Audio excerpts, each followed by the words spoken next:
Paul säger inga Kiss-atarer från klassiska konserter. Kiss är ännu mer populära på Spotify. Gene Simmons som staty, den finaste du har sett. Bruce Kulick är överallt i Finland. Och allt det här och lite till får du höra på Bandjournalen. Nyhetsprogrammet Bara Kiss. Hej och välkommen till Bandjournalen. Återigen så har det blivit dags att ta reda på vad har Kiss gjort i världen den sista tiden. Man kan ju tro att eftersom Kiss inte turnerar att de inte gör någonting, men tillsammans med min gode vän och bisittare Marko Rovinen så ska vi i detta avsnittet av Bandjournalen ta reda på vad Kiss har gjort och ifall det är någonting ditt eller om det bara är trams. Vad säger du, Marko? Tror du på trams eller tror du på kvalitet på Kiss sista tiden? Den är två utav Kiss-gubbar har ju varit på turné.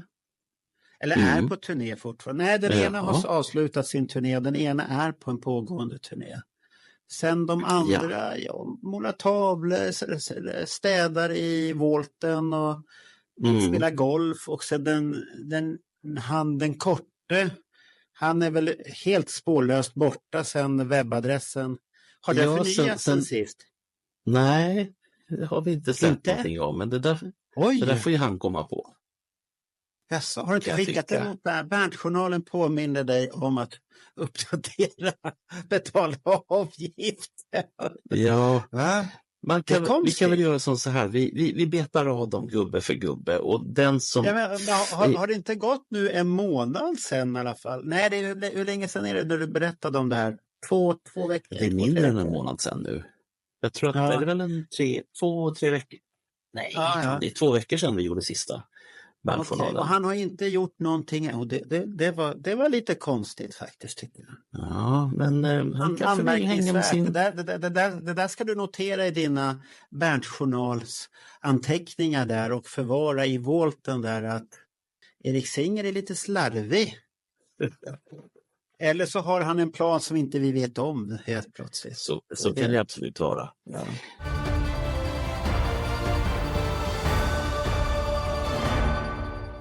Men ska vi ta hand om den stora pojken nu, Gene Simmons? Han som har svårt att bestämma sig för vilken frisyr han ska ha nu för tiden.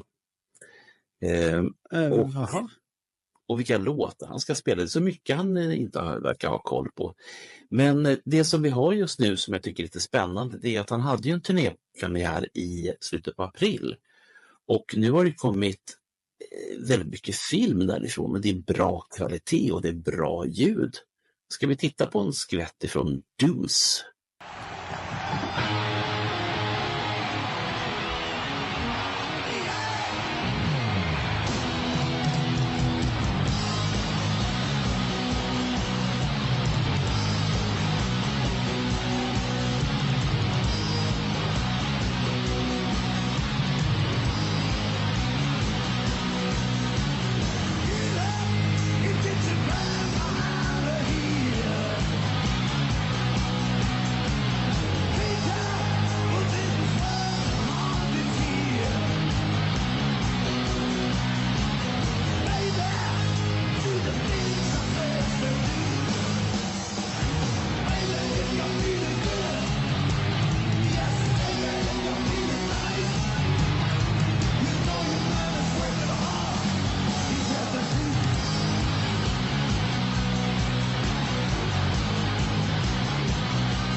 Alltså jag är ju van vid att se när vanliga dödliga som du och jag när vi spelar in, och det blir lite sådär halvspännande.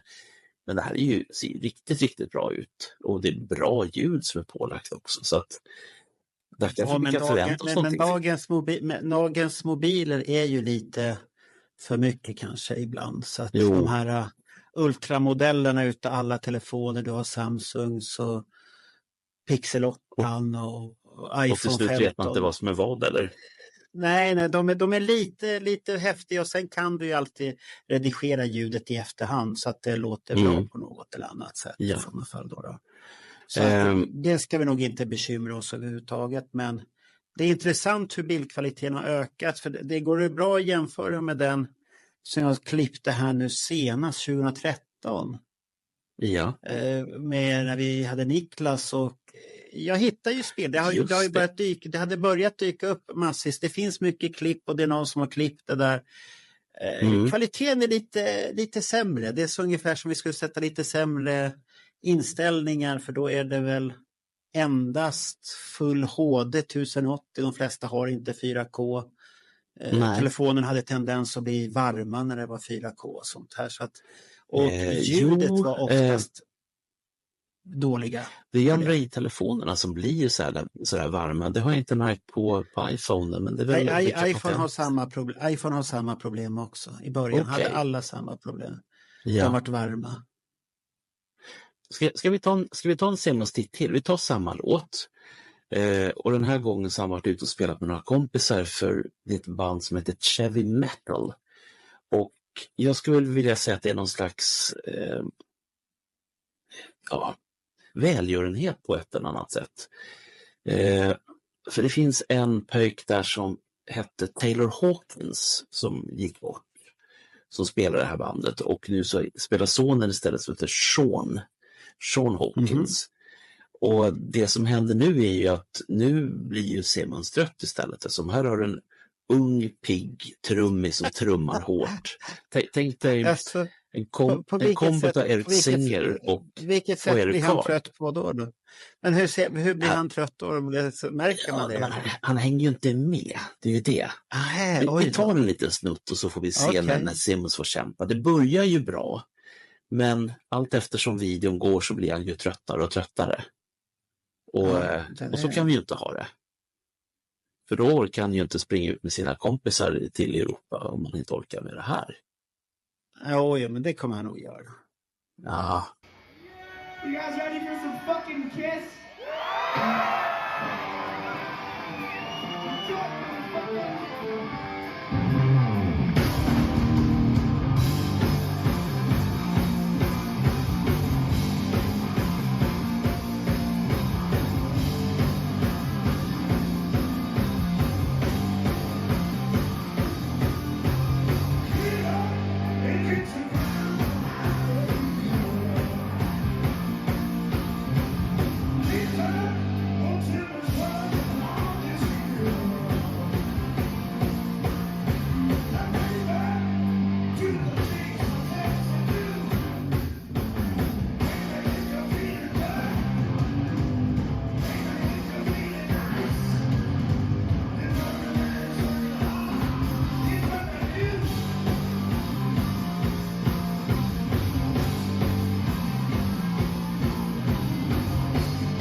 ja, den talar för sig själv.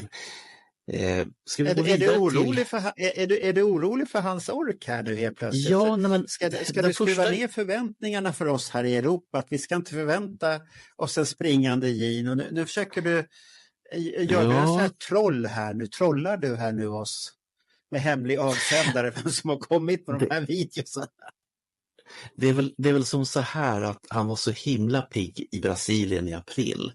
Och det här är inspelat nu i juni. Den 6. Så du menar att det har hänt lite, men det kanske var det på ett varmt ställe eller så? Det kan ju det är ju Kalifornien alla inspelat kommer han nog inte ha bekymmer för att det kommer säkert regna. Och det kan jag säga redan nu. Och det gör ingenting, för jag åker några dagar senare och åker ner till sol och värme, så att det kan regna. Det är då vi har Portugal. Ja, och det är 90% av alla jävla spelningar där verkar regna. Så regn rakt på. Ja, sen har det hänt något stort, eller tungt i alla fall. Och det handlar ju om en firma som har fått rätten att göra statyer. Gene Simmons-statyer. Are you ready to rock and roll all night and party every day? Hold on to your platform boots, because Weta Workshop presents the ultimate collectible for all you metalheads out there. Introducing Kiss, the Demon Destroyer era, limited edition corner scale statue. This ain't your grandma's figurine. It's a masterpiece forged in the fires of rock and roll itself. Expertly crafted by the artisans at Weta Workshop, including over 1,000 hours of meticulous sculpting and painting. The demon is dressed to kill and hotter than hell. From the devilish costume to that trademark tongue. Wow, that's a lot of tongue. The demon will make your heart pound and your adrenaline soar like a screaming guitar solo. Get ready to collect the whole band with more Kiss coming soon.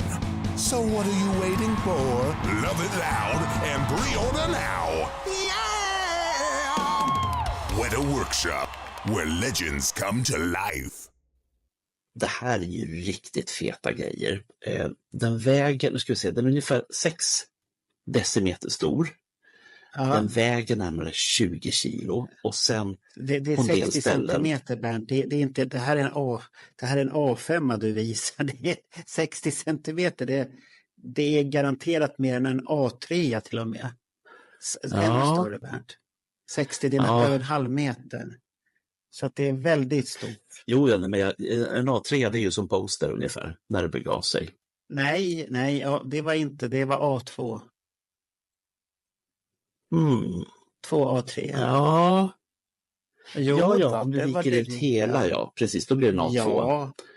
Men posten när du kom hem med den och vek ut så då är det omslaget. då är det A3. Ja, men affischerna var ju A2. Ja, men i alla fall. Försök inte hitta på någonting här nu. Nej. Men den statyn är i alla fall 60 centimeter hög. Det är ju bara inte så här, utan då blir det... Nej, det är inte så. Det är rätt jag så tror ni får ta fram er egna måttband helt enkelt. Ja, det är över en halv meter. Ja. Har du beställt en sån där Hellfire-gubbe? Alltså jag blev ju så jävla sugen, för att jag tycker ju om det här lysandet. Jag tycker ju om, alltså så som den är gjord, det är ju riktigt duktigt folk som har gjort det. Det här är ju inga hemmaklåpare eller någonting sånt. Nej. Men de vill ju ha en ganska bra slant för den. Och det är ju närmare. Vad är det? Den ligger på, om jag minns rätt nu, runt 11 000 spänn. Och sen var det väl frakt på det också, kan jag tänka mig. Men den är ju inte klar än, utan det är bara de första exemplaren. Så att men jag satt och tänkte, du sa 60 centimeter, är det med basen och gubben totalt 60 centimeter? Ja, då är inte gubben så stor. Då är gubben högst en A4 och sen är basen en A4 också, så har du ungefär längden där. Gubben är basen, den var ju vinklad så här. Ja. Ska vi dela på en och beställa hem? Så kan vi mäta sen ordentligt. Men vad menar du med dela? Vad ska den stå då? Ja, den får väl stå i butiken, så kommer jag titta på den varannan vecka. Och varannan vecka så... Och sen när Hasse är där så kommer du ljuga och säga, det här är min egentligen så nu tar jag hem den. Ja, eftersom du ändå är hemma då. Ja, då passar det på. Ja, det där kommer nog att lösa sig. Den kommer fraktas antingen ifrån Europa eller från USA, så att ni slipper tullen i alla fall. Men runt 11 000 spänn är ju fortfarande pengar, men den är så jävla snygg. Jag vill ha den. Ska de göra fler gubbar i den serien sen då? Så jag får ju det intrycket av att det blir en gubbe per men varför presenterar de inte alla på en gång? Men varför presenterar de inte alla gubbar på en gång istället då? De kan förbilda, så att vi får se i alla fall hur tanken är på hela sättet när de sitter ihop. Men jag tror att folk är jävligt nyfikna på den här. Och när jag blir... Ja, men tänk er plötsligt om de gör Gene Simmons i Destroyer för att han är häftig. Och så helt plötsligt väljer de på Stanley in Dynasty direkt då, helt plötsligt där då. Nej, för fan. En diskokula bakom sig. Ja, men det är det jag menar, så de inte visar figur. Tänk om det blir så då. Och så kommer Ace Frehley i Creatures-dräkten eller Elderdräkten så vi säger då. Eller ännu värre, det kommer Tom Sayer-version. Och sen har Peter Criss sin dräkt från 74, sen läderdräkt på sig. Det blir så jävla sorgligt. Det vet vi inte. Nej, det vet vi. Det jag hoppas på när man gör sådana där saker, så att jag hade gärna velat se hur de andra ser ut i den serien. Ja. Kommer det fler gubbar eller är det bara själva Gene Simmons som är huvudattraktionen, och då börjar jag undra om det är värt pengarna eller inte. Vi får väl helt enkelt göra som så här. Vi får ringa till dem och så får vi intervjua dem. Och sen får vi göra lite AI. Du får höra av dig till dem och så får du höra vad de säger i sådana fall. Nej, de behöver inte prata svenska. De kan prata engelska också. Och visst är det så att vi kan köra AI på dem så att de pratar svenska i podden. Nej, det finns inte riktigt så bra än. Jag tycker de är lite dåliga. Det var ju någon partiledare som pratar arabiska plötsligt. Ja, men det lät bra. Arabiska låter grötigt och konstigt, så det lät bra. Så att, för vi får ju tänka på att vi vet ju inte hur det ska låta, om det är korrekt. De som kan arabiska kanske skrattar åt och tycker att det låter jättekonstigt. Ja, det kan ju vara. Det är väl ungefär som Julian när han gjorde det här introt på svenska. Det lät lite konstigt, och jag har ju fått höra sen andra saker. Berättar du det hemligt nu? Ja, den bilden har ju varit ute redan, så att det är ingen fara. Aha, okay. Men han sa faktiskt att han hade gjort hela avsnittet på svenska. Men det var vissa ord som var jätteroliga. Så då hade han skippat det helt och hållet. Ja. Han skulle kunna gjort det på danska lika gärna. Det hade ju varit kul. Ja, då hade vi kanske förstått det bättre. En britt som bor i USA som är AI-ad på danska, det hade ju varit. Och så sitter våra stackars lyssnare och tittare och tänker, nej, det hade inte blivit roligt. Usch, vad tråkigt. Nej, så får vi inte ha det. Ja, men du får väl berätta sen när du får hem den hur fin den är och visa den exklusivt, typ kamera och alltihopa sen. Du menar att vi kan ha sånt tur så vi får den till påseende? Ja, men du kommer beställa den. Det hör jag ju på dig redan att du kommer göra. Så att det är ingenting vi behöver oroa oss för. Ja, jag återkommer i ämnet. Vi säger så. Det går lite trögt med biljettförsäljning i Dalhalla där. Vem säger det? Jag går ut och tittar på alla som tar skärmdumpar på biljettillgång. Det har spridits lite sådana tomma luckor på vissa ställen. Det sprids som ett litet virus här, sakta, men det är ett jävla långsamt virus. Det går pratade inte vi om det här sist? Och pratade inte vi då om att det finns de som faktiskt har fått sälja biljetter, reabiljetter, så man kommer upp en bit i arenan. Då kan du få gå för bara några 100 spänn. Ja, det fanns det. Och Roger är ju skeptisk till alltihopa, men vi håller tummarna. Det blir fullsatt. Ja, herre vi skapare.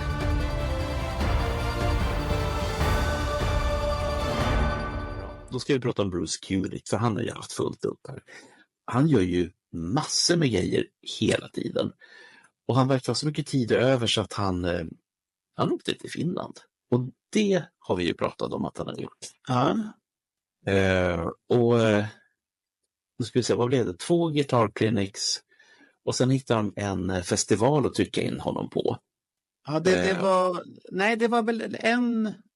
Var det 2 gitarrkliniker? En i Helsingfors. Det vill jag minnas att det var. Okej. Den i Helsingfors hade vi ju svenskt besök på. Och det kan man...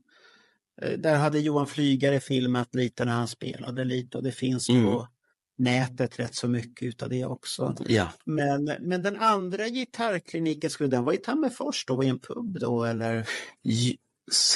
Herregud. Hade jag vetat att du skulle frågat mig, då hade jag tagit rätt på hur man uttalar de här jag tror städerna. att det var en pub de skulle vara i där. Mm. Och sen skulle han vara på någon festival. Ja. Ja, för det är precis som du säger, det finns ju massa snuttar som ligger ute här och där. Men jag hittade en grej som jag är nog mest nöjd med.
Eddie's got his shirt on, manly.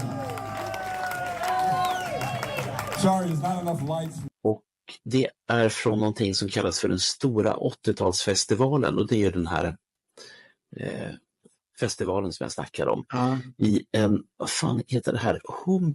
Humpoila, kan det stämma? Är du med på stavningen här?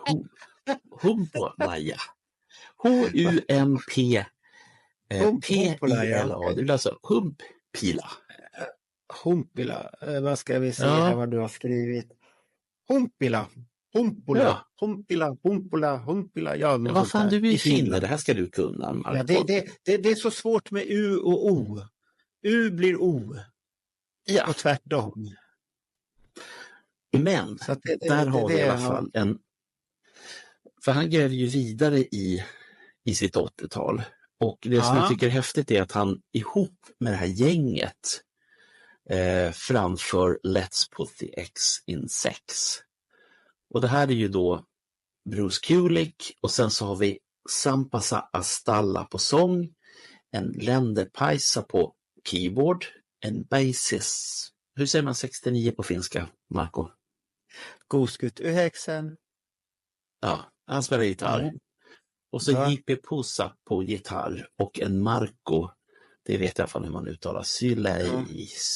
Syrjäne. Vad fan, det här skulle du ha dragit, du som kan finska. Ja, det är inte... Syllele. Vi börjar med den svåraste i den här, Bruce Kulick. Ja, Jag ska säga, ja, han är svår. Bruce Kulick. Jag ska lägga Har han till lärt ett sig? ord på alltihop. Har han lärt sig hur man uttalar sitt namn på finska nu, tror du? Samsa Astala. Länderbeisa. Ja. Men det där är Basie 69 ska han heta. Han tycker om 69 med andra ord. Ja, Och så måste det J.P. vara. Pussa. Och Marco Syrjala och Eddie X. Oh, ja, Mm. jo, Ja. så, Ja. så, Ja, det är ju Kiss Men- Army Finland det där. ja.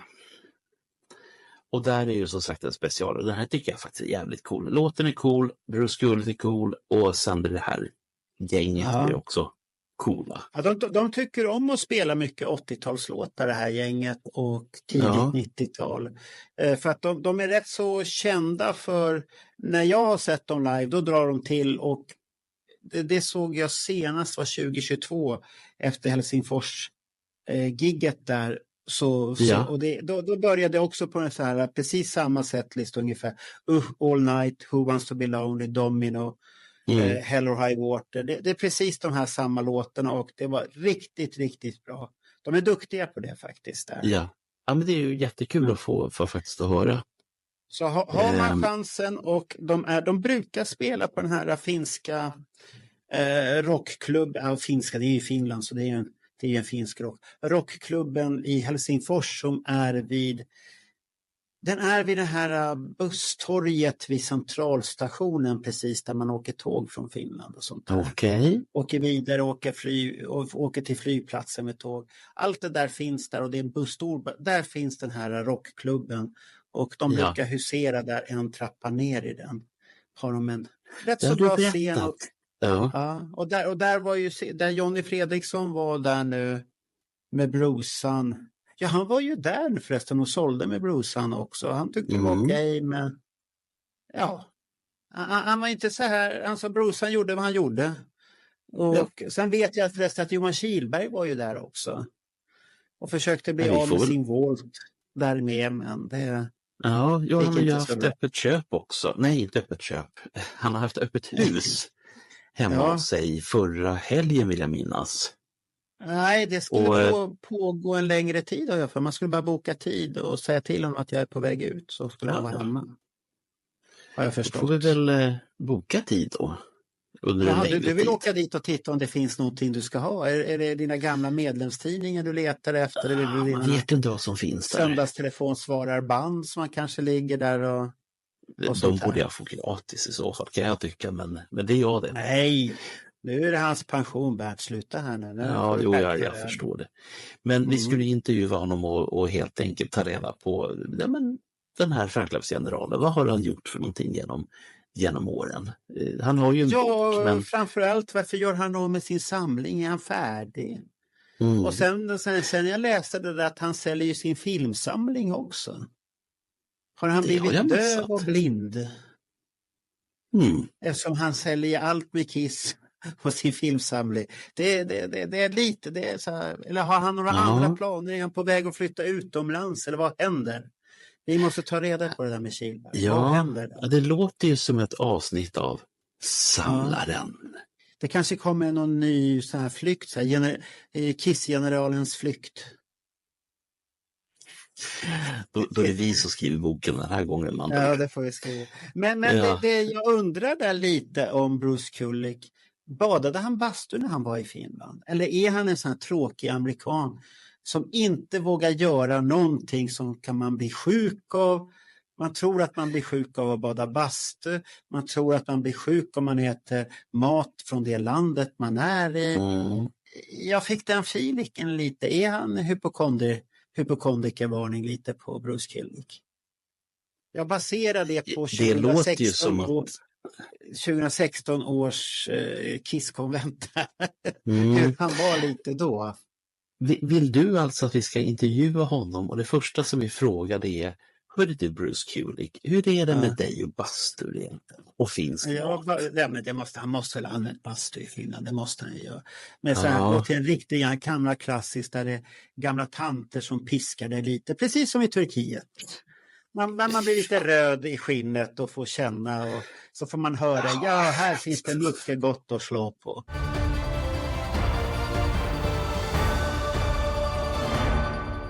Jag förstår att det är inte bara Kiss i Sverige som ska ge sig ut 71 gånger, eller de här pojkarna på västkusten som ger ut böcker om Kiss hela tiden. Nu har det kommit en tysk farbror och han har ju tänkt till. Så han har ju, han heter Stefan Froman, och det hör man ju att det här är en bra kille, Froman. Vad baserar du det på namnet då eller? Ja, men det hör man ju. Stefan Froman, även det är så här fromt och fint, det är så fina såna här får som går ut mitt i sommaren och jag kan nog det är en ödmjuk pojke det här med andra ord. Ja, det tror jag. Om man gör som så att man ger sig till framförallt till Amazon, så finns det de som inte vill gå till Amazon, men då får ni googla, det här löser ni är duktiga. Både män och kvinnor och icke-binära. Den här boken i alla fall, det var ju dit vi skulle komma. Normalt sett så gör man ju böcker om händelser i Kiss liv, eller kanske den här fanclubsgeneralens öden och äventyr som vi har pratat om. Men här har Stefan gått och samlat på andra människors minnen istället. Och det har ju varit antingen, det är väl ett 30-tal fans från 16 olika länder som får liksom berätta om vad det är som får dem att vara Kiss-fans. Så jag tycker bara den grejen är coolt. Men man ser inte böcker på 30 stycken okända Kiss-fans, utan då får man ju liksom brassa på lite. Så där har vi nu vet jag vilken bok du pratar om. Ja. Det är det här med barnen på omslagen. Jajamän. Jaha, den har jag sett. Och där har du ju helt enkelt grejen att du har ju, nu ska vi se här, vi tar betaraden, Bob Ezrin är med. William Storkey, det vill säga, fan heter han? William Starkey. Bill Starkey, han som grundade Kiss Army en gång i tiden i USA. Och sen så har du Jordi Valeria. Och det är ju en... Valeria, okej. Ja, vad fan är det? Den spanjor. Som är Cheryl Rickson Davis, som är kompis till Gene och Paul. Och sen en Gil Garcia som är en Paul Stanley-dubblett eller double. Och sen så finns det en kille som heter Tommy Thayer som får skriva en rad också. Så att jag tror det här kan vara... Jag vet att det är svenskar och norrmän i boken. Ja. Vet du vilka det är? Vi får ta reda på det helt enkelt. Nej, det behöver vi inte ta reda på. Jag har för mig att Johan Carlén var med där. Ja. Och sen har jag för mig att Nils Bräcke var med där. Ja. Vår kollega från Destroy Alive-podden är med i boken. Plus några andra, men jag har för mig att de två är de kända som vi känner. Ja. De är ju Ja, den ena är ju känd för alla sina Kiss-crews som man säger så, och sina plektrumsamlingar och allt möjligt. Och Nils är ju en trogen Kiss-samlare som har varit där och varit på mycket konserter och varit på Kiss-crews. Vän av den här podden också.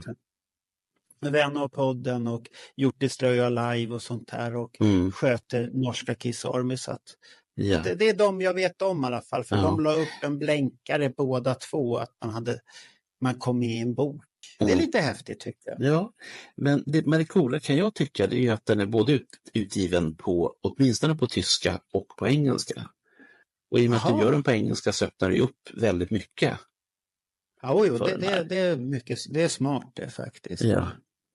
Men det är ju, och det är det valet som den här killen har gjort. Vi får väl helt enkelt kanske kontakta Stefan Froman och höra om han vill bli intervjuad på svenska, eller så får vi köra AI.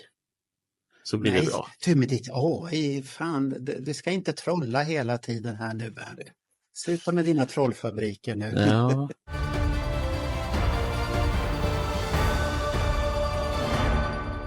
Har du kollat in, det finns en intervju nu på bland annat på YouTube med en Alison Hagendorf.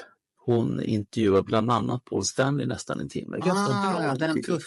Den tuffa tjejen som kommer in där och ska intervjua Paul Stanley där. Now, of course, the reveal that night, that was the next era will be, the avatars. What can fans expect from the next era? Not what you saw, because we were showing people the avatars in their infancy, and they look and will look nothing like that. They will be mind-bogglingly realistic. It was more of a sneak peek. Yeah, and there's good to that and bad. What will be is incredible. The state of the art and what technology can do nowadays is incredible. There's a show that's running outside London that's sold out for 3 years, and it's an ABBA show. Yes. Pop House, the people behind that, or the people who are working with us. That show is just incredible, and yet that technology is now old. Right. So George Lucas is involved with the avatars, and the people involved with it are really incredible. And the idea is not to do a Kiss concert. The idea of, whoa, that looks like a real amplifier. That's this kind of thinking. We want to create something that's a go-to and a must-see for everybody. Kiss fans will love it, but other people who could care less about Kiss will want to see it. It's going to be mind-boggling. It's Kiss and Cirque du Soleil and everything you can imagine on steroids, but it will really cross that bridge of what's real and what's not. Wow. And combine the two. Does that sound interesting? It'll be a unique experience, and I expect nothing less. Ja, den har jag sett. Ja. Snyggt gjord. Vissa frågor är bra. Lite lustigt när inte Paul kan riktigt säga direkt från hjärtat vad han tycker om Gene. Eller vad Gene har för bra egenskaper. Det tyckte jag. Och det han måste säga där för att få tänka lite, det är en mycket bra fråga. Det betyder att antingen finns det väldigt många bra egenskaper, eller så vill han säga någonting unikt, eller så kommer han inte på det. Det är de 3 alternativen som finns där. Ja. Och jag tror väl han vill komma på någonting unikt egentligen. Det är väl det som är så. Och så sitter det inte och så väntar han på att det ska komma och därför kommer sen. Jag tycker han känns väldigt gammal när han sitter där faktiskt i den intervjun och minns tillbaka och säger lite, jag vet att du kommer kanske säkert nämna avatarerna här nu. Och där säger han väl som vanligt lite dumheter igen. Och istället för att ha lärt sig att vara tyst och säga att jag vet inte riktigt hur det kommer se ut, men jag tror att det kommer bli bra. Så för att det som finns där, det är ju fantasikissen och allt det här. Och han är ju där, Paul, och härjar. Och de har ju fått mycket skit från det från alla håll och kanter. Och Paul är väl den som egentligen... Gene har inte tagit så illa vid sig. Han har försökt så att vi ska försöka göra det bra. Men Paul har tagit illa vid sig utav det där. Det är inte poppis. Paul tål inte kritik. Nej. Och Nej, som sagt, så att den är ju nästan 45 minuter lång eller någonting sånt. Men jag tycker att den är värd. Den var bra tycker jag. Den var bra.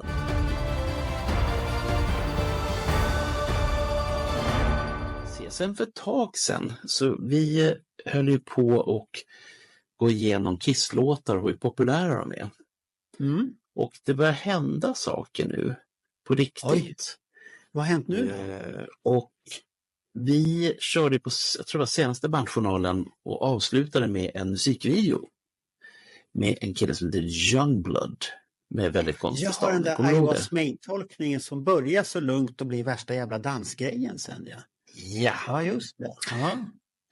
Så att det händer saker på Kiss-fronten kan jag säga. Dels så har ju då Kiss version på I Was Made for Loving gått upp ganska mycket. Den är uppe nu på 981,5 miljoner spelningar, så att det är nära 1 miljard nu. Börjar det närma sig 1 miljard här nu snart då? Ja. 981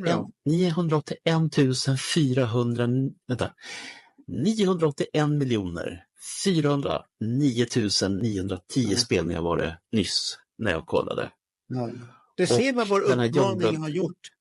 Nej, det var vår uppmaning. Vi uppmanade ju folk att börja lyssna på den. Du ser vad den har gjort ute i vida världen. Det gjorde vi, ja. Ja, det ser jag. Ja. Och filmerna, det där måste vi ta med. Bernt Månsson och Marco kan ju inte ha fel. Och du hörde ju en gång vad USAs president sa där, att Bernt Månsson har aldrig fel. Det kommer du väl ihåg? Just det, den demokratiska presidenten. Och den är inte gjord med AI som många tror. Det där är riktigt uttalande av presidenten. Mm. Så att med andra ord så är det inte bara en president som säger fina saker om mig, utan det finns minst 2. Ja, det finns 2 presidenter som har... Ja, det är bra det. Den här killen Youngblood i alla fall, han har själv med sin version, han är uppe på 10 miljoner spelningar och den har inte varit ute speciellt länge. Nej. Men var den så jävla mycket mer den började ju annorlunda.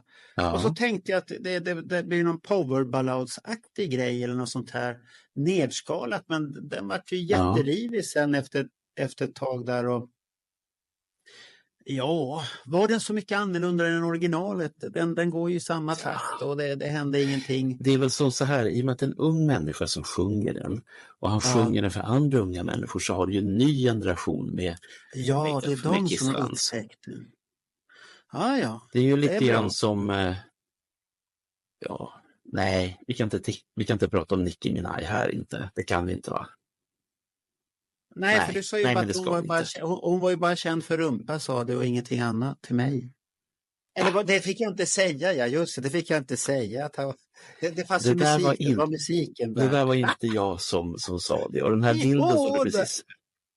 här bilden som du precis har visat också, den visar ju definitivt inte att... Vem är det? Ja, hon är känd för stor rumpa, sa du. Du sa inte en enda låt eller någonting. Du sa bara, hon är känd för... Och jag bara så här, jaha, okej. Ja, då vet du vem det är. Ja, jag hade ingen aning. Men sen sa Gabriel vem det var. Och det roliga var att Gabriel, min son, ja, men det är hon med stor rumpa. Ja, Marco Rovinen. Ja, det hade kanske varit någonting för mig att titta på. Det var ju spännande det där. Ja, jo. Du var ett gäng med 15-19-åringar. Gjorde du?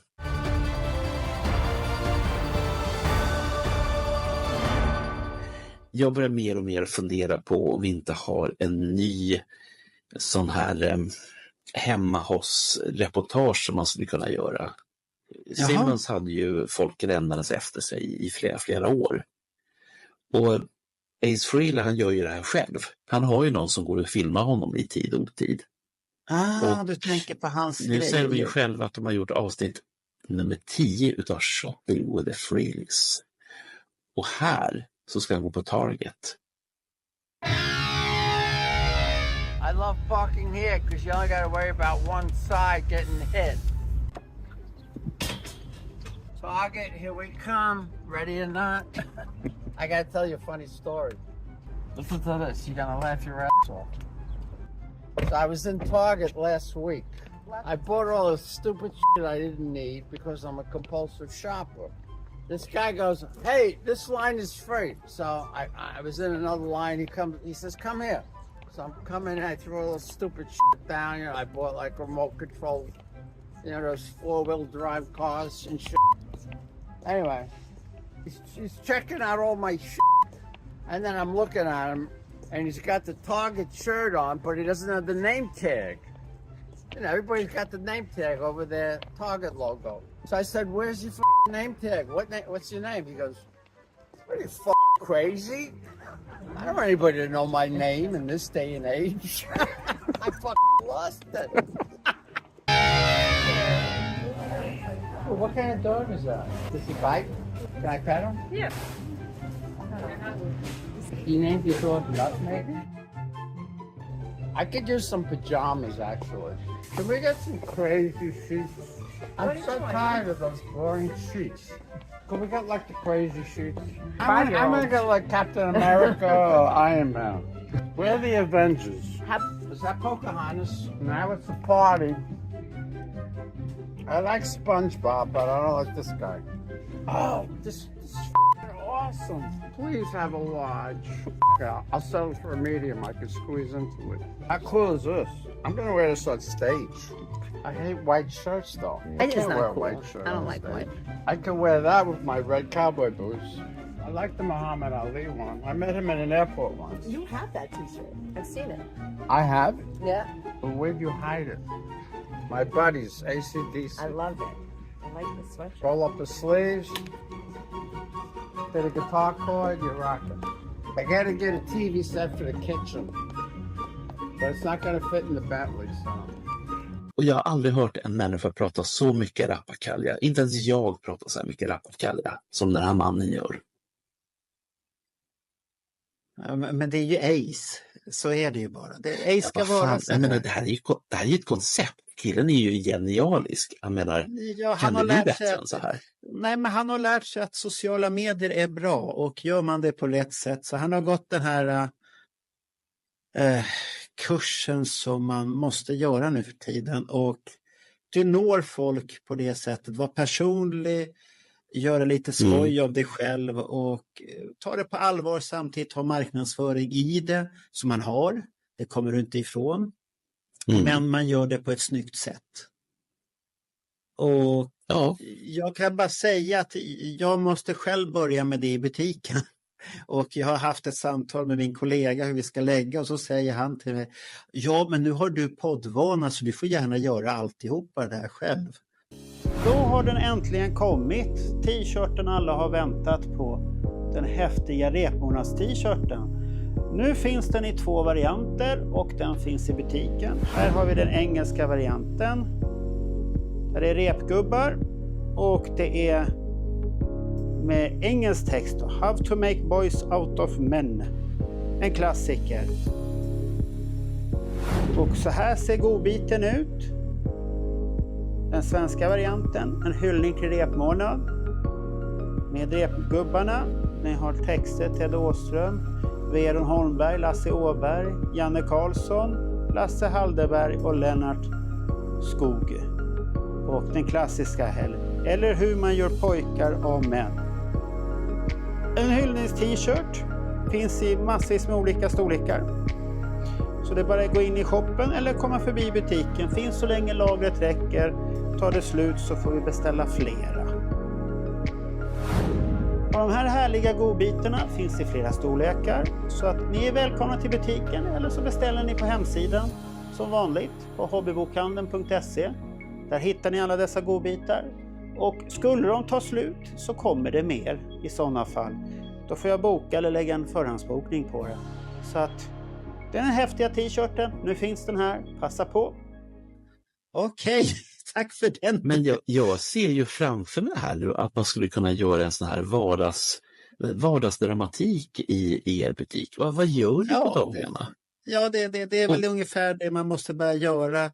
Och det är det folk vill ha. Snuttiga, kortiga videosar där man kanske, jag presenterar lite nyheter, vad som är hett, vad är på gång och tar tag i någon kund helt plötsligt. Och vi har rätt så många kunder man kan ta tag i och få rätt så roliga svar utav, så att det är precis så Kissland. Så går du fram och så ser du stopp där. Ja, så går du fram och säger stopp där. Du behöver lite flygböcker. Vi har extra pris här borta. Så att det är någonting man börjar med, och det är vanligare när man läser de här som har föredrag om sociala medier. Och vi tänker efter, vi gör ju det för våran podd. Vi har ju våra små pluggisar som det kallas för, och trailers där man pratar för att folk ska förstå vad det handlar om. Och det lockar, och det är samma med Alex Bergdahl och Carl Linnaeus. De har ju gjort det deras små pluggar de har gjort. Och då, det är ju ren reklam för boken, men de gör ju det med en glimt i ögat, tycker jag. Berätta någonting roligt och ha lite bloopers med och sånt här. Ja. Och det är det som är den senaste trenden. Det ska kännas att du är vän och du kommer nära, och det är precis det Ace Frehley gör. Du känner att du är med honom, du är med där och handlar, och han tappar skivan. Oj, blinkar skivan nu. Oj, det här. Och sen säger han till andra, barnen kommer bli, eller ungdomarna kommer bli arga om det finns för lite skivor. Fan att han inte har lärt sig att vi är gamla. Fan, vi är bara 10 år efter honom. Ja, herregud. Det är 10-15 år efter honom egentligen. Så här, eller 20 kanske mer om vi ska säga. Så att det är ju inte ungdomar längre, så att han säger alltid om oss. Han är i alla fall rolig. Så att det... Ja, så att han är rolig, så att det är någonting att följa.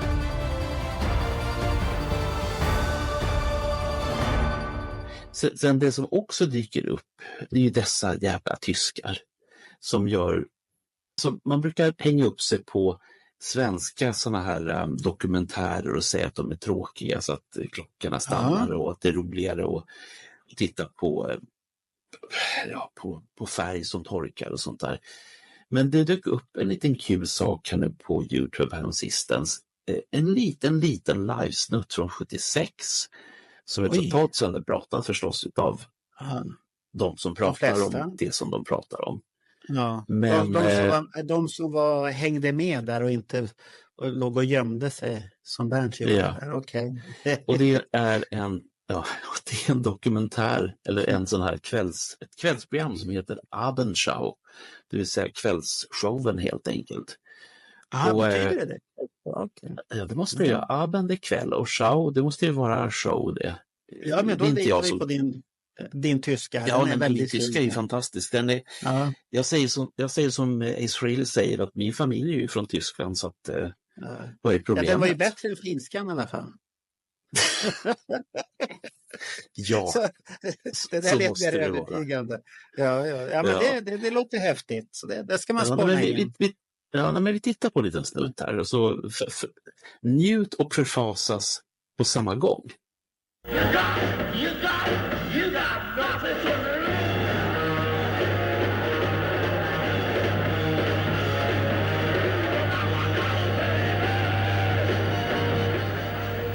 Kein Fehler unseres Tonmannes, sondern KISS-Tonterror.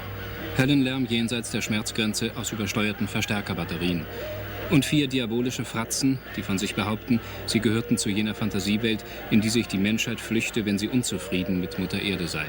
Apokalyptische Reiter. Die größte Teenage-Sensation der 70er Jahre, so Amerikas Presse. Jedoch Schockrock nach der billigsten Masche, visuelle Reize und Schmierenspektakel.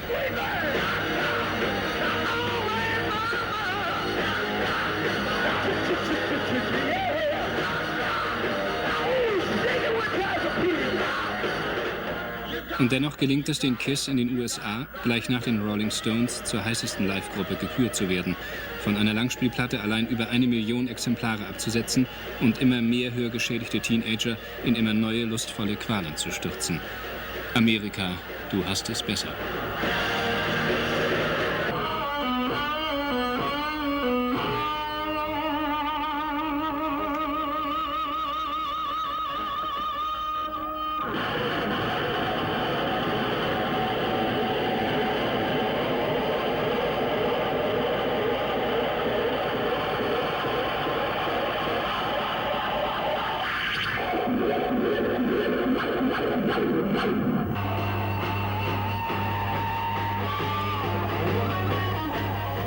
Das Fratzenquartett, so erzählt man, kann sich bereits nach kurzer Zeit zu den Popmillionären rechnen. Welche Musiker sich hinter dem Namen verbergen, bleibt von den Managern streng gehütetes Geheimnis. Selbst zu den Proben erscheinen die Krawallclowns nur maskiert. Niemand soll sie ungeschminkt sehen. Die Horrorheuler werden wissen, warum.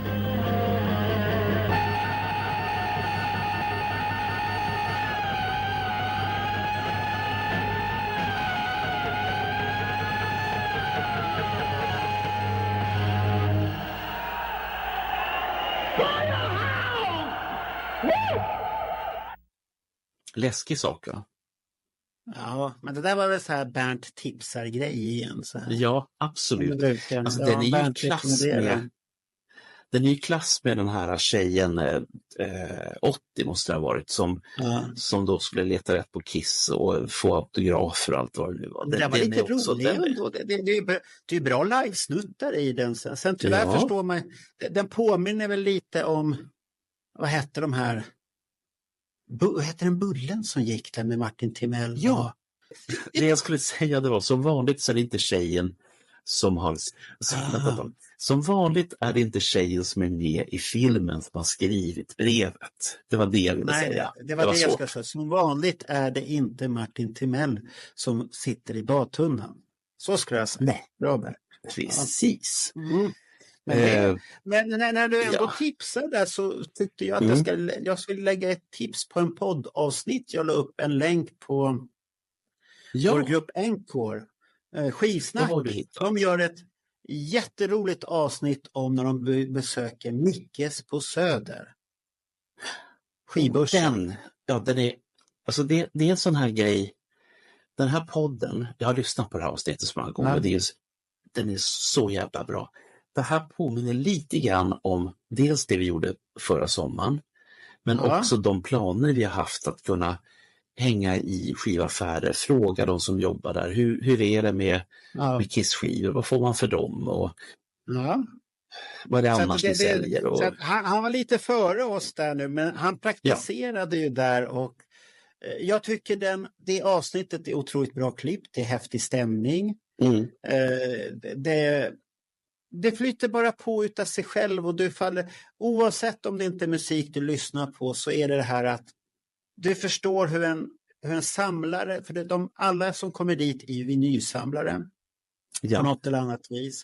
Du har handlaren, hans dilemmor med skivor. Ja, det är ju ingen fel på skivan, men den har en upplaga på flera miljoner. Så det finns inte mycket att göra med den här. Idag. Nej, ingen vill ha den längre. Och sen tyckte jag att det var så charmigt. Alla vet ju att Mickes på Söder har öppet jämt. Han har ju öppet till 1 på natten för att han bor i samma hus och alla har väl så han säger ju där så här, han frågar ju då, du har ju öppet jämt, har du inget liv eller är du här du lever? Och då säger han så här, jag hade ju lite semester och då var det lite normala tider och han hade ju samma omsättning som jag, så det spelade ingen roll de här timmarna. Men han tyckte ju om att sitta där, det var ju det han tyckte. Han sa, det är så himla fridfullt att pilla på kvällen på skivorna och man håller på där och det kommer folk in som är entusiastiska och det blir härliga samtal, så att mycket roligt av sig. Skivsnack, sök upp den på Spotify, Skivsnack. Och det finns hur många andra roliga poddar att lyssna på där. Det finns en podd som den var lite svår men den är lite rolig, handlar om kristen musik. Om kristen musik? De har gjort. Ja, kristen musik. Vad finns det för kristna skivor som har slagit igenom? Och jag lovar det är en fråga att lyssna på. Ja, vi snackar om Jerusalem och sånt där. Och mycket konstiga grejer. Och jag hade den i butiken, det avsnittet. Då såg kunderna ut mer som frågetecken än det brukar vara Kiss på. Så vad är det här för någonting? Det är då du skulle ha spelat in dem. Ja, det är då du skulle spela in dem också. Ja, jag skulle ha sagt att jag har gått med i Livets ord. Allt för att få träffa Ebba Busch. Nej då, jag är inte sugen på henne. Nu blir jag lite orolig. Det är din hemliga crush, men inte, det är din hemliga crush, men inte min. Så att det, nej.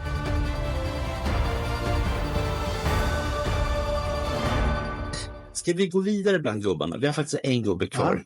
Okej. Och det är ju min otroligt vad ska jag säga, sanningstalande Tommy Thayer. Sist så berättade jag då att han sa att men det är inte riktigt stängt det här med att inte göra flera konserter. Det kommer du ihåg att jag sa. Och han säger ju precis så. Och nu sitter han ju fortfarande och säger, nu har jag ju valt att inte ta med de här grejerna eftersom lite får faktiskt de detta på själva. Men att det kommer mer såna här konstiga saker. Men att du inte har med de här, är det bara för att du inte vill bli ifrågasatt i dina teorier? Ja, precis. Okay. Så istället så tar vi helt enkelt och slänger in en video.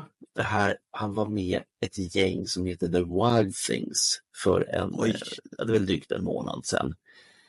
Och som av en händelse så kanske vi ska avsluta det här avsnittet kanske med I was made for loving you. The Tommy's pretty used to playing instead of our new one. Are you saying Tommy's in another band? Not anymore. He's with us now. Or we stole him forever. Right. Are we gonna do this? Sing along if you know it.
Det var en bra grej, Michael. Ytterligare en version av I was made for loving you. Det kan ju vara ett bra sätt att kanske avsluta Bandjournalen. Ja, jag hörde att den här filmen som den här I was made for loving you var med i, så ska det ha varit...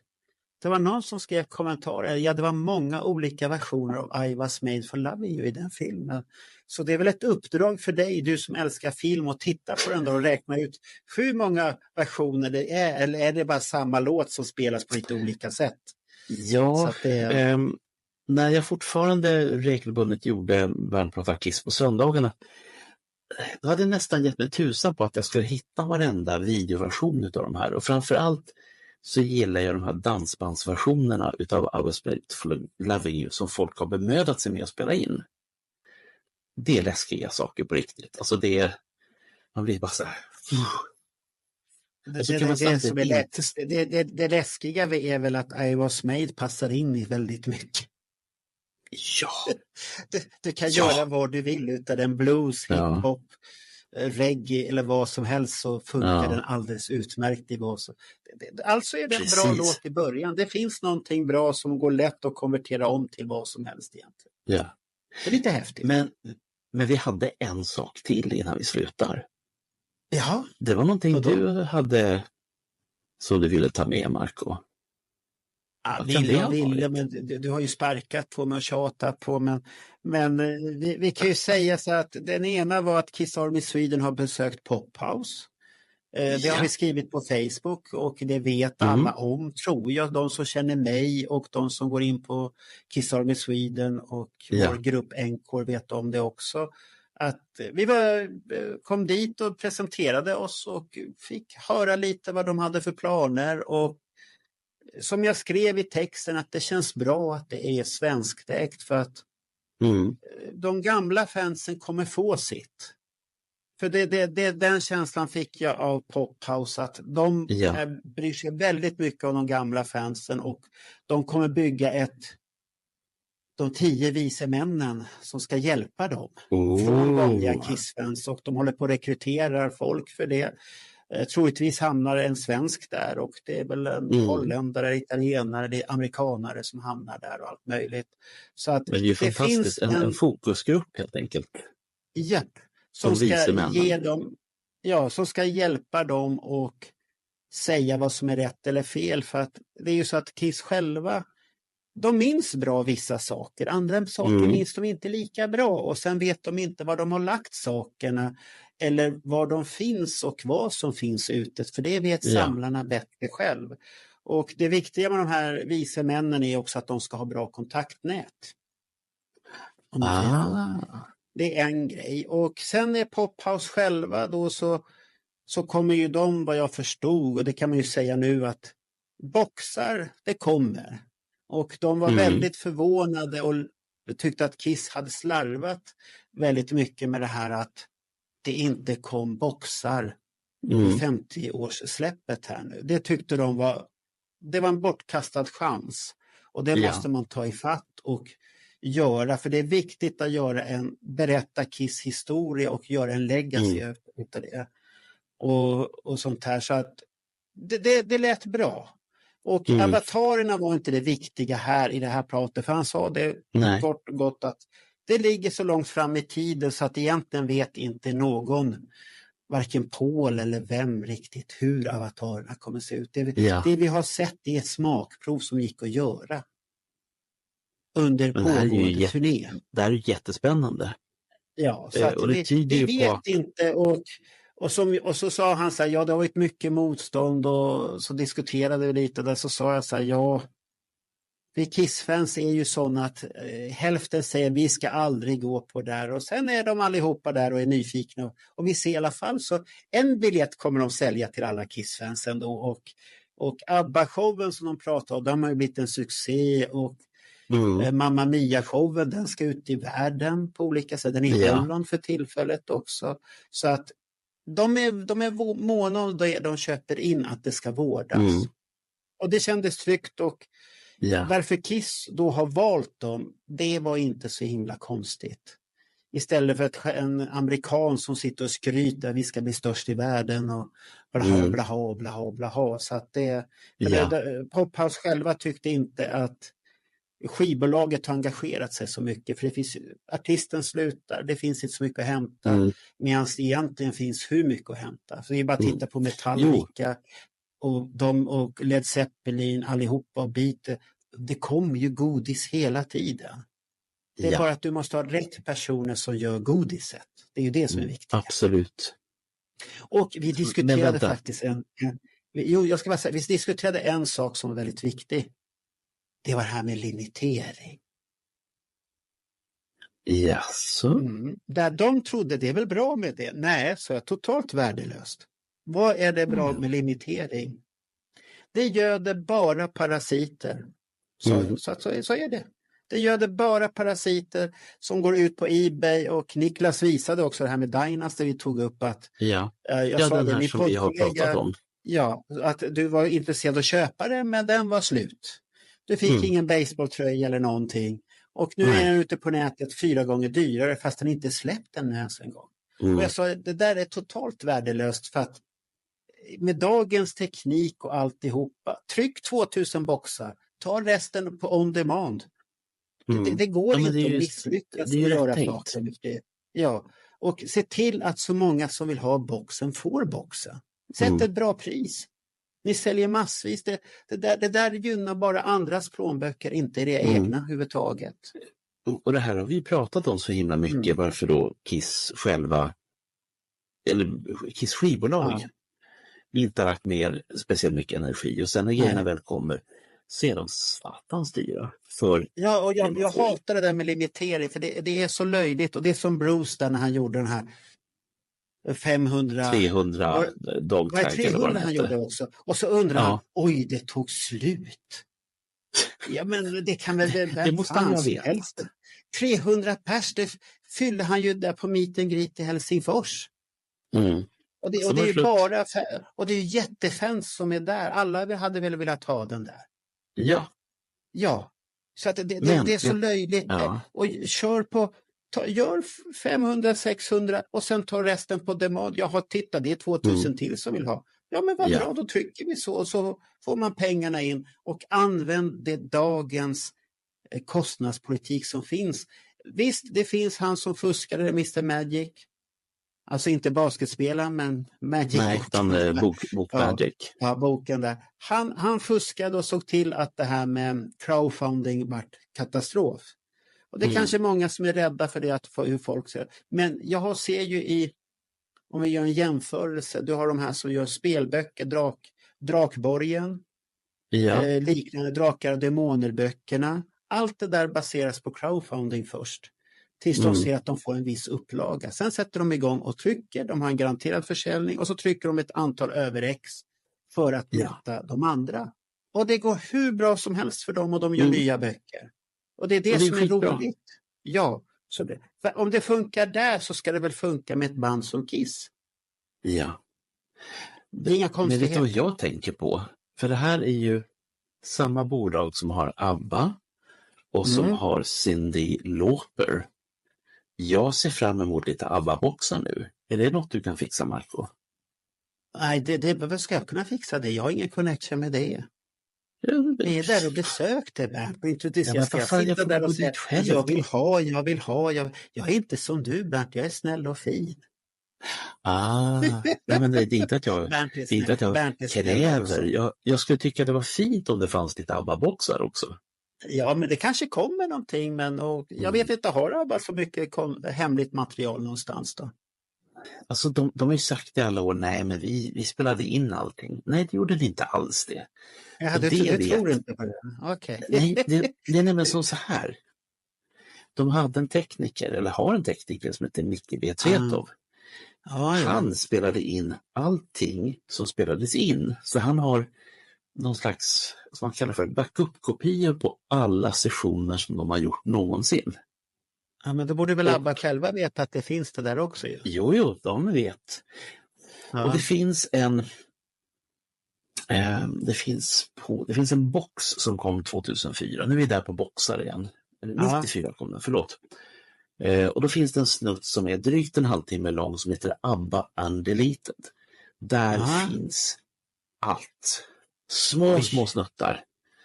Det är en outgiven låt som heter Hamlet 3. Det finns otroligt mycket små snuttar som är ihopklippta. Ja, men då har du ju boxar. Då har du ju den redan. Eller är det en icke-officiell box det där? Eller? Nej. Den är officiell. Men det är bara små snuttar av de här låtarna. Du vill ha hela låtarna. Du ska ha allt på en gång. Här duger inte några små grejer. Det ska vara allt. Ja, på tal om allt förresten, Marco. Ja. Har vi berättat allt nu? Har du något mer som tynger ditt samvete du vill berätta? Vad tänkte du på då? Ja. Den här senaste saken, en annan sak som jag kanske blir inblandad i som jag inte får säga någonting om, men det är ett jätteroligt projekt och blir det av så ser det jävligt häftigt ut på CV:t. Och jag har klarat första testet i alla fall på det och är på väg in i nästa där jag fick ett mejl där det stod väl att let's talk about the future. Så att jag vet inte om de ska skicka mig någonstans eller om det kanske blir någonting annat. Men det var ju bra att du få en slant. Tänk om du får en slant, Marco. Det handlar om en bok, att jag ska vara med och hjälpa till att göra designen på en bok då. För en utav mina idoler. Vems bok det är säger jag inte. Men det är Kiss-relaterat i alla fall. Ja, men det är inte Magic-boken du ska göra. Nej, nej, för då vill jag först tillbaka mina andra pengar först och sen ska alla andra få sina pengar tillbaka. Sen kan vi diskutera. Sen har han inga pengar att göra någon bok. Nej, den skulle jag. Han har frågat en gång i tiden när hans första grafiker försvann där, formgivare försvann från honom och hotade lämna. Och det var i samband med att de hade fått så mycket pengar också. Och jag misstänker att det handlade om löneförhöjning och det var han inte villig att göra. Och då lämnade han skeppet men sen kom tillbaka, tror jag i alla fall. Men Niklas har ju påstått att det är samma jävla bilder som rullar hela tiden, så han kanske aldrig kom tillbaka heller. Och han verkade väldigt oseriös på det sättet, för jag började ställa frågor. Och då var det tyst. Och sen kom det bara, han har kommit tillbaka nu, så jag vet inte om han har gjort det här, kom han tillbaka eller inte, men det finns många som har mycket idéer men de är inte seriösa och jag vill jobba helst att man har en plan också. Så att vi får se, men det är ett roligt projekt och direkt när jag vet om det och får säga någonting, då säger jag det på Berntjournalen först, exklusivt på Bernt. Nu blir jag lite glad i ögat. Nu blir du lite glad. Då får du veta exklusivt vad det handlar om. Är du säker på att det är en häftig grej. Och blir den av så är den häftig och det kommer ju se bra ut på CV också. Har du något mer som du känner att du... Några utav mina närmaste vänner vet vad det är. Du vet ju också egentligen vad det är, Bernt, men jag får inte säga för mycket. Nej, just det. Så var det. Det var helt rätt. Men känner du nu att, har du något mer som tynger dig? Nej. Vad ska jag ha ännu mer? Nu känns det bra. Nu när du får bekänna i Berntjournalen. Du försöker pressa mig på massvis med grejer. Jag har inga mer grejer. Jo, Destroyer är på G. Destroyer ska vi börja göras nu snart. Ja, den är på G. Och där har där kan jag berätta om att vi diskuterade faktiskt innan vi gick till Pophouse, för det var Ronny, jag och Niklas, och jag kan läcka lite om vi har några internationella lyssnare på din Berntjournalen. Vad heter det på engelska? Berntjournalen. Ja, Berntjournalen. Yes. Och men de förstår ju eftersom det är textat. Ja, då förstår att vi ska nog försöka göra en pdf med alla artiklar på engelska som kan vara kopplat till tidningen, och man laddar ner en pdf på en QR-kod. Vi diskuterade nu vad det var, och det är det billigaste sättet att göra det på för oss. Det är ingen kostnad, det är bara att man lägger texterna, och det är ingen design på det, men man kan läsa texterna i alla fall vad det handlar om, och det är det viktiga. Det är lite spännande. Tänk på den upplagan av Destroyer-tidningen som blir då. För att vi har fått från Gene Simmons har sagt, varför är den inte på engelska? Då måste man lyssna. Men han om någon borde väl förstå att han som kan 7 språk eller 9 eller vad det nu är. Sa du inte till honom, lär dig mer svenska så förstår du bättre. Det är Niklas han har tjatat på mycket om det där. Varför är den inte på engelska? Och sånt här. Så att men det kan ju vara en bra hjälp på vägen. Absolut. Men känner du nu att nu har jag ingenting mer att berätta. Ingenting mer. Bara att vi har inte läckt ut den sista sommarpraten. Nej, men det kommer det också. Den som väntar på något och så vidare. Det får vänta lite ett tag till. Så det blir 3 sommarpratar. Vi hade att vi kanske skulle ha 4, men det räcker nog med 3 tror jag. Tror inte det, Bernt? Utmärkt. Ja, vi ska inte vara på längre. Ska vi nu då säga tack så mycket och trevlig älg eller någonting sånt då? Ja, det kan vi göra. Ja, då har vi gjort det. Ja, tack så mycket och ha det så bra då. När kommer vi tillbaks med Berntjournalen igen då? Ganska snart faktiskt, det tror jag. Ja, det var lite grann som jag diffust lovade sist också. Ganska snart. Ja, men då ska man ju undra, hur långt är det snart? Är det så här? Ja, du får måtta som du är dålig på. Så där. Nu säger vi så. Hej då! Hej då!